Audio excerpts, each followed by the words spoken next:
Hello, and thank you for joining us today. My name is Leslie McWhirter, and I am the Strater Product Manager.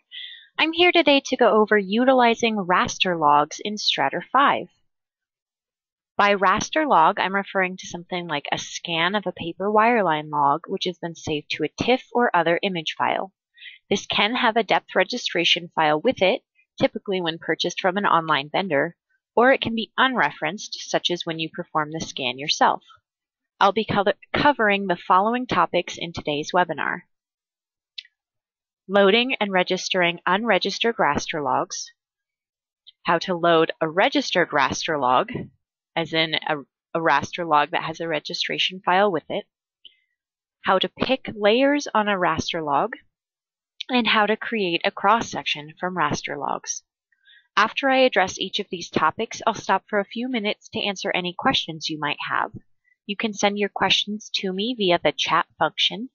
At the top of your screen, you should see a green tab that says Viewing Leslie McWhirter's application. Click on that tab and click the chat button. This webinar will also be recorded, so after the webinar is finished, the video will be available on our website at www.goldensoftware.com. Click to the Strater 5 homepage, then go to the Training Videos tab and click on Webinar. So let's begin. The first process we'll cover is how to load an unregistered raster log and how to depth register it so that it then shows up at the proper depth relative to your other logs. To do so, we'll click Log, Create Log, Unregistered Raster. As we hover over the log pane in our borehole view, you can see that the cursor has changed to the normal cursor plus in a rectangle with a line. That indicates that you can click anywhere in this pane to place your log there. In the Import dialog, we select our image file, such as a TIFF, and click Open. Now our log is placed in the borehole view, and we're entered into depth registration mode, as indicated by the two hatched areas and the lines of the top and bottom. The hatchers on the side, the purple hatchers, crop the sides of the image. The red lines at the top and bottom crop the top and bottom of the image, and the blue lines at the top and bottom are our two registration depths. In order to depth register this log, I'm going to use my mouse wheel to zoom in. And first, I'm going to click and drag the purple hatchers to cut out any of the area on the sides of the log that I don't want to appear. Next, I'm going to click on the red arrow next to the log starts here indicator, and I'm going to go ahead and drag that down to where I want the top of my log to start. I'm going to scroll down to the bottom of the log, and I'm going to repeat clicking and dragging on the log ends here and drag that to where I want my log to stop. Next, I'll scroll back up, and I'm going to move the reference depths. I'll click on the arrow for reference depth 1 and drag it to the first marked grid line, which corresponds in this case to a depth of 9,000. On the Log tab in the Property Manager, I'm going to scroll down in the Data section to the Registration subsection, and I'm going to type 9,000 into the first reference depth and press Enter. And you'll notice now that that 0 that was appearing after reference depth 1 has now changed to 9,000. I'm going to scroll down to the bottom of the log, and I'll repeat the process for reference depth 2. I'm going to drag this up to the last marked grid line, which is at a depth of 9,300, and I will type that value into the second reference depth in the Property Manager. And again, when I press Enter, the value that was after reference depth 2 has now changed to that value I just typed.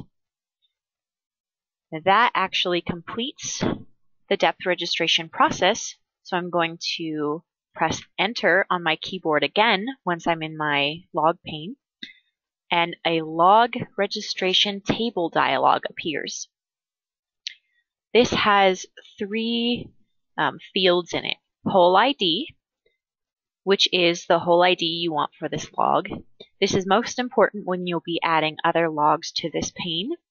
In this case, it defaults to the name of the raster log file that I imported, but I'm going to change it to BH1. You can select any existing whole IDs from the drop-down list, but since ours doesn't have any other logs in this project, there's nothing to select. Next is table name. This depth registration information is going to be saved to a table. This is an interval type table, so you can again use the drop-down list to select any interval table that you already have loaded. By default, if you don't have any interval tables, it's going to default to that file name with an underscore range. And I'm going to just change this to registration. And then there's also a pre-clear field.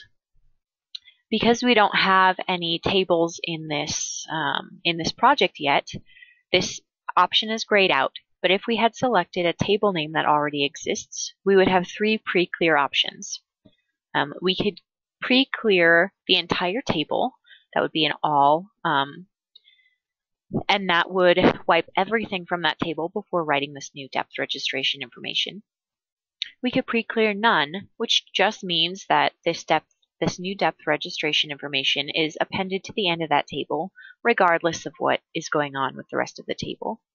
Or there's an option to pre-clear rows with the same whole ID. That is useful when, for example, I've already depth registered this log and I want to go back and change the depth registration information. I can clear all of the depth registration information for borehole 1, for BH1, that I had already done and replace it with this new information. So I've got my settings set here, and I'm going to go ahead and click Save. And now you'll notice that the log is imported without the sides, the top and bottom that I cut off, and there's a new table that's created, a registration table. This is our depth registration information.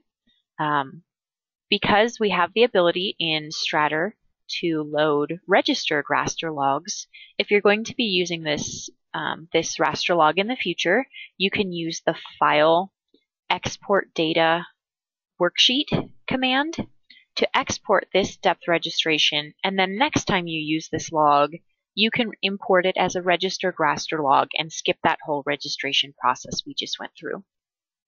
You can save this to any of the ASCII file types, and that will be loadable as a depth registration log when you use this log in the future. So I'm going to go ahead and save this as an XLS file. I'll leave the registration name and click Save.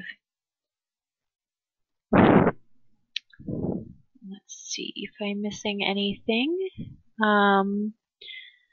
Nope. So are there any questions? We'll go ahead and take a little break for questions about loading an unregistered raster log or depth registering an unregistered raster log.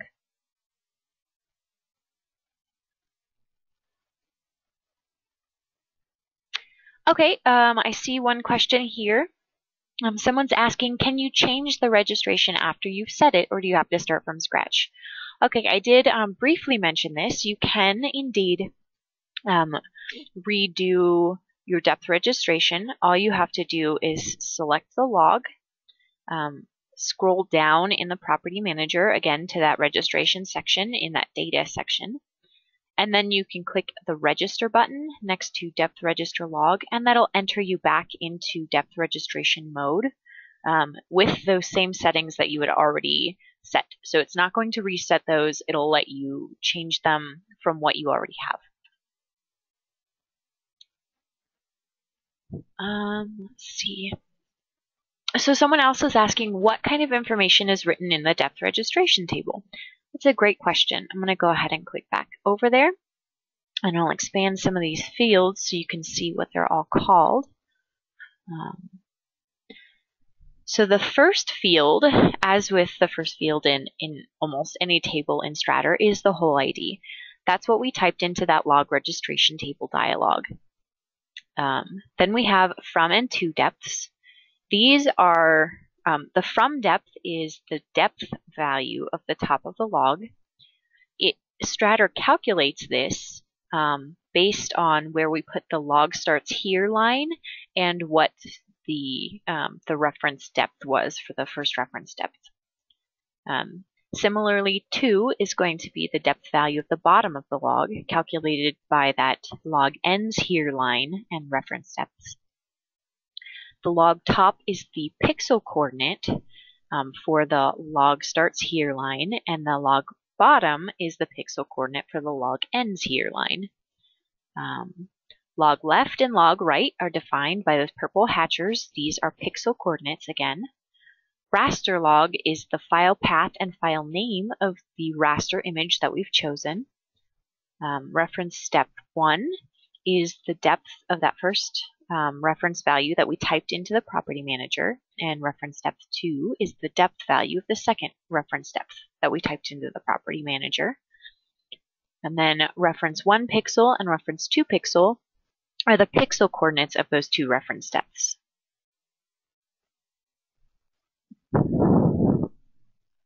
Are there any more questions? No? All right, we'll go ahead and move on then. I'm going to click back to the borehole view. And before we move on, I'm actually going to go to the Arrange tab, and I'm going to make our log a little bit wider, just so it's easier to see.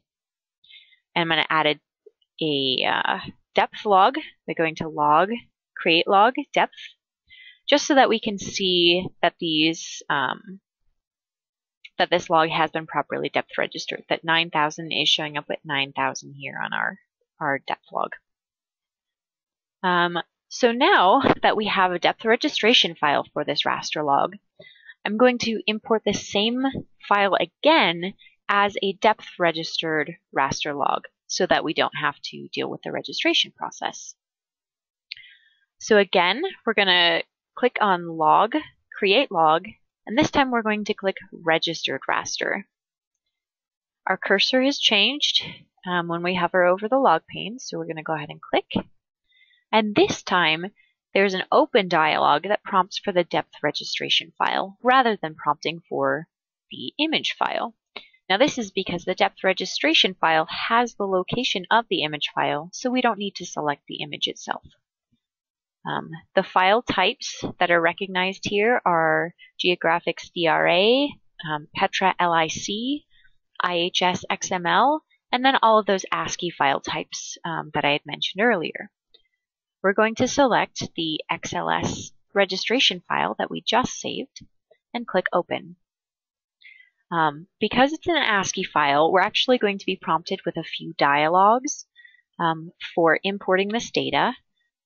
In this Specify Worksheet Column Definitions dialog, I'm going to check the box next to Specify Column Header Row because we have a header row in our data. Then I'll click Next. And then in Specify Data Type and Column Positions dialog, I'm going to specify the columns for an interval table. These are automatically set for me, and so I'll go ahead and just click Finish, and my log is created. And you'll see that it's already depth registered. It's showing at the exact same location, depth-wise, as our other log did. And I'll go ahead and take a minute to change the width of that one as well. So that is how to bring in a depth registered raster log. And again, we can click the Register button in the Property Manager if we want to change the registration for this log. So even if it comes in with a different kind of registration file like a DRA, we can still change the registration. So are there any questions? We'll take another break again about registering or about bringing in a depth registered raster log.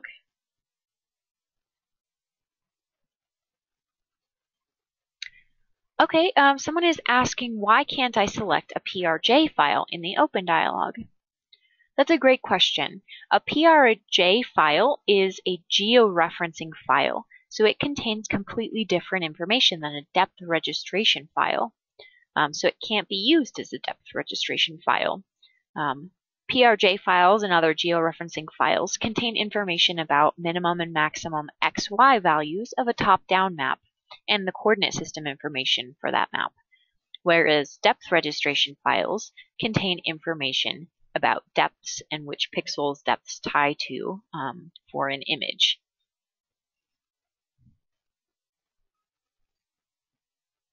Are there any other questions about bringing in georeferenced raster logs?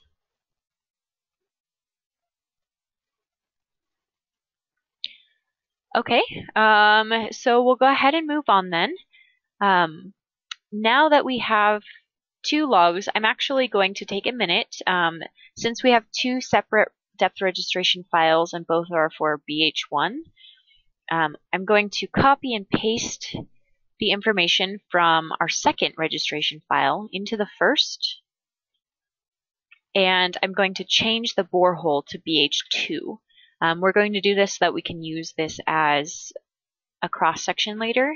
I'm going to delete this extra file, and then in the borehole view, I'm going to have to change the whole ID filter and the range table for that log so that it shows up again.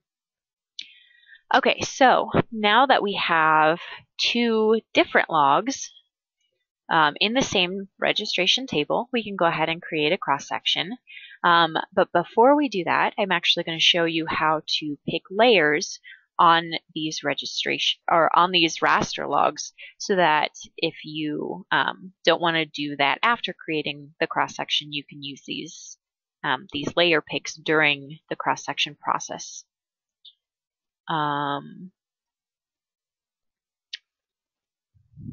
Let's see. So I actually see a couple of questions that just came in, so I'm going to pause really quick before I begin this and answer those. Someone is asking if the log scanned in is slightly crooked, can you rotate it? You can't rotate it during the process of depth registration. But what you can do is you can import it into Strater or into some other program, rotate it and export it back out again as a different like TIFF or PNG file, and then you can use that file in the depth registration. So it does need to be orthogonal to be depth registered, but that's a process you can do with a couple of extra steps. But I will add your vote for that to our suggestion file. And someone else is asking, can I register different intervals of the same image file? So I'm guessing what that means is if you have, say this porosity log is at a different scale than maybe this other porosity log, can you do that? Like one of them is, I don't know, 1 to 2500 and one is 1 to 10,000 or something like that. What you would need to do there is you would bring it in, register it for that first log, and then you would have to bring it in again to register it for the second log. You can't register one log with two different scales. Okay, so back to picking layers. There are a few ways to do this. If the layer information came with the log file, which certain depth registration files do contain the layer information, Strater should automatically import that. If you have your layer information in a separate file, you can load that file. We'll go ahead and select this first log, and then in the property manager, there's a layer mark table. So I'm going to click the ellipsis button, select a layer file, which is just one of those ASCII files, and click open. Again, this is an ASCII file, so it's going to prompt us through these dialogues. But if I click next and finish, you can kind of see that there are lines going across. I'm going to go ahead and check the box next to use keyword scheme, so these are filled. And now it's easier to see that, that there are layers here for this log now. If you don't have layer information in a file, you can manually add layers. I'll go ahead and do so for this second log. You can click the log, and then in the property manager, when you scroll down, there's a Pick Layers button under the Register button. You click on that, and you're entered into layer picking mode. So then you can just start clicking on the log and type in the layer name, or you can select one from the list, which isn't populated yet. Click OK, and then just keep going along like that for any other layers that you want to add. So I'm going to add some different layers here so that we can get a good cross-section later. You'll notice when you get to duplicates, you can still type them in. You don't have to select them from the list, but you can if you want to. Like say I wanted to add another SS here, you can just go ahead and select it from the list and click OK. Add just a few more layers, and then we'll be done. Okay, so when you're done then, you push Enter on your keyboard, and a Layer Marks Table dialog appears. You don't have to save the layer marks to a table. You can uncheck this box next to Save Layer Marks to Table if you don't want to save them. But if you do want to save them, you can select an existing interval table, such as our Layer Marks table, or a new table. Since this is an existing table, that pre-clear option is now available. So I could, again, clear the entire table, I can clear nothing, or I can clear just the rows with the whole ID BH2. Since that layer marks table doesn't have BH2 in it yet, there's no difference between me clicking none and rows with ID BH2. So I'm going to go ahead and click OK, and now my layer marks table has BH2 information in it. And in my borehole view, you'll see that I now have layers for the second log as well.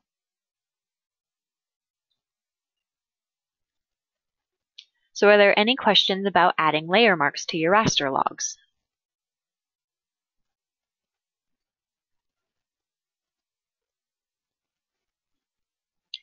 Someone is asking, why can't I see my layers? There are a couple of different reasons. As you noticed, when we first imported our layers for this first log, the use keyword scheme box was unchecked, so there were just some very light black lines across. That may be the case for yours. It may just be that you should apply a scheme so that you can see those better. If you do have a scheme showing, if that checkbox is showing, your scheme itself may need to have some fill colors associated with it. But the most common cause is the opacity. So the log itself is drawn over top of the layers, and so if you scroll down here, you'll see that there's an image opacity. If this is set to 100%, you'll notice that you don't see the layers at all, because again, the log is on top of the layers, and if it's 100%, then you can't see through it at all. Similarly, if you go all the way down to 0, you'll see that your log is 0 opacity, and you just see the full color of those layers. So you'll want, the default I believe is 70%. You'll want something around there to be able to see both your layers and your log. Someone is asking, is the layer marks feature new to this version? We do have the ability to pick layer marks in a cross-section for line symbol logs in Strater 4, but since raster logs are completely new to Strater 5, the ability to add layer marks to a raster log is definitely a new functionality for Strater 5. And someone else is asking why I'm using the same log instead of two different ones to make a real cross-section. The only reason that I did that is because after walking through the process of creating the depth registration log and saving it, I wanted to show you how you could use that to bring this log in. I certainly could have brought a different log in here and use that to create a cross-section. This is just a decision that I made based on the workflow that we were doing today. But if you're interested in seeing two different ones, go ahead and shoot me an email after the webinar. I'll give you my information and I can send that over to you. Okay, so the last step here then is creating cross-sections from raster logs. At this point, we have 2 logs and we have layer information. So we just need one more piece of information in order to create our cross sections, and that is a colors table. To create a colors table, I'm going to click Home, New, Table. I'm going to set the base table type to colors and give my table a name and click Create. So this creates an empty table. If I had this information, this colors information, in another file, I could go ahead and click File, Import Data to import that file into this table. I don't have that, and since we only need whole ID, easting, and northing in order to create a cross section, I'm just going to type that information in. And so we can get on our way creating this cross section.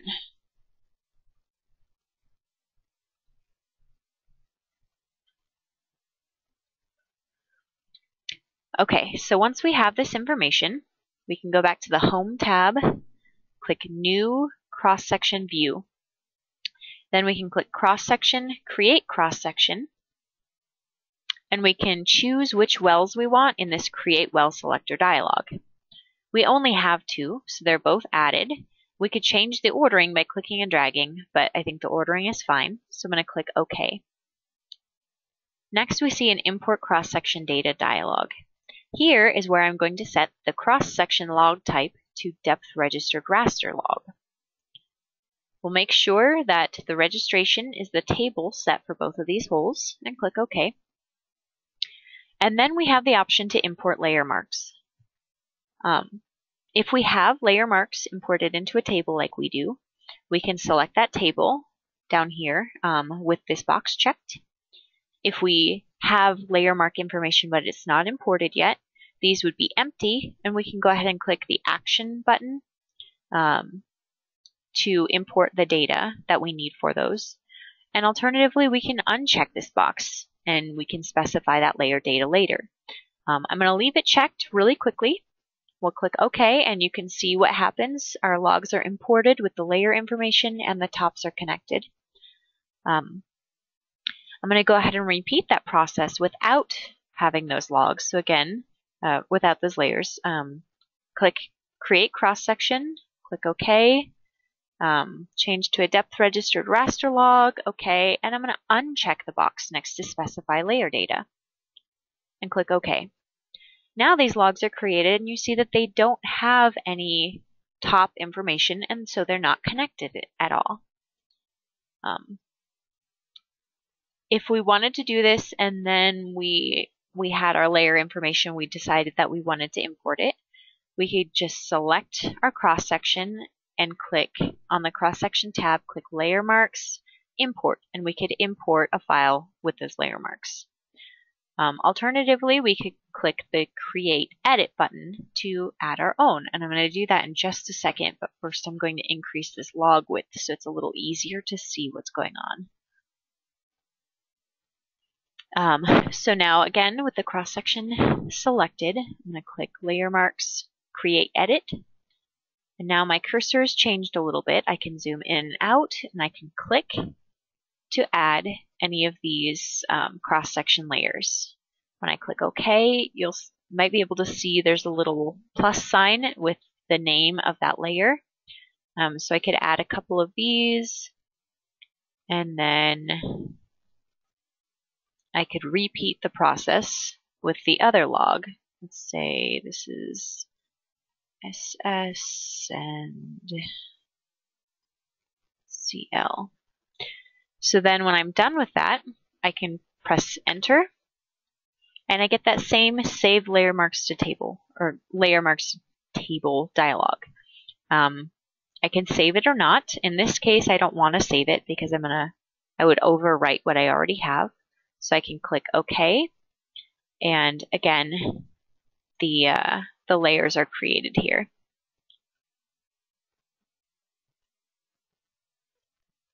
So are there any more questions about creating a cross section from raster logs? It looks like someone is asking if I have 25 logs, do I have to have them all open in the borehole, or are they saved with the file? They do not have to be open in a borehole view. When you're creating the cross-section, if there's a callers table, you'll go straight to this Create Well Selector dialog. If there is no callers table, you'll be prompted to import one, and then you'll see this dialog. Once you click OK, in this Import Cross-Section Data dialog, for those wells, if you don't have a depth registration table yet, you can import them by clicking in this action column. And so you would click in each of these and pick the depth registration file for each of the wells you've chosen. Someone else is asking, I see lines at the layer tops, but they're all black and there's no fill. How can I fill those layers? It's a great question. So these are just polylines right now. I'm going to go back to the previous cross-section. If you look in the layers, they're just polylines. So in order to fill them, we have to convert them to polygons. So if you click on the Layers object in the Object Manager, in the Property Manager, check the box next to Fill Between Layer Lines. And that applies some fill to those layers. You'll notice that it's a lot darker, the fill that's applied to the layers versus the logs, and that's because, again, the log image is in front of the layers, so there's an opacity applied. In order to adjust the opacity, if you want them to be the exact same color, what I recommend doing is opening the Scheme Editor, so you can click Home, Display, Scheme Editor.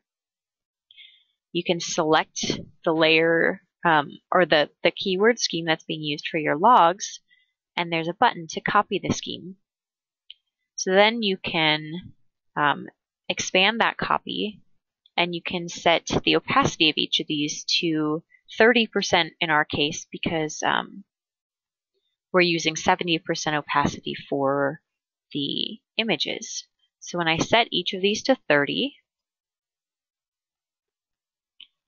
and then click OK, I can change the keyword scheme for these layers to that copy, and you'll see that it's the same color.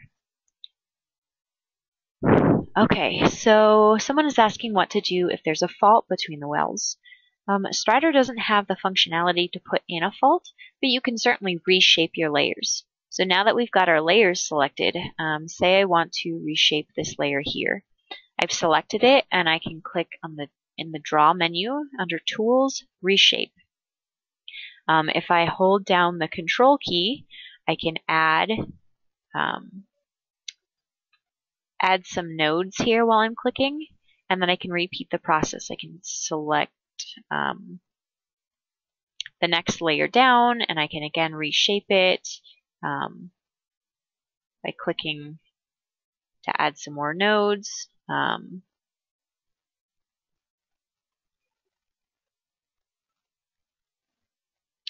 And then when you're done, just press Enter on your keyboard. You can also draw a polyline in. Obviously, that wasn't an extraordinarily straight reshape, but you get the general idea of what to do there. Someone else is asking, can I adjust the cross-section to show pinch outs and such in the layers? Absolutely, and you would do that the exact same way we just did. You would select the layer you want to reshape, go to the Draw menu in the ribbon bar, and click Reshape in the Tools section. So I can go ahead and reshape these to follow that line, or reshape another layer to show a pinch out.